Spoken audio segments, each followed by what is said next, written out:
අද පුතාට ටීචර් අලුතෙන් වාක්‍ය හතරක් කියලා දෙනවා දෙමළෙන්. හරි. අපි බලමු එහෙනම් මේ දෙමළ වාක්‍ය හතර මොනවාද කියලා.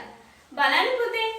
அது ஒரு நல்ல கேள்வி. அது ஒரு நல்ல கேள்வி. அது ஒரு நல்ல கேள்வி කියන්නේ පුතේ ඒක හොඳ ප්‍රශ්නයක්. ඒක හොඳ ප්‍රශ්නයක්. அது ஒரு நல்ல கேள்வி. அது ஒரு நல்ல பதில். அது ஒரு நல்ல பதில். அது ஒரு நல்ல பதில். ඒක හොඳ උත්තරයක්. அது ஒரு நல்ல பதில். ඒක හොඳ උත්තරයක්. அது ஒரு நல்ல புத்தகம். அது ஒரு நல்ல புத்தகம். ඒක හොඳ පොතක්. ඒක හොඳ පොතක්. அது ஒரு நல்ல கதை. அது ஒரு நல்ல கதை. ඒක හොඳ කතාවක්.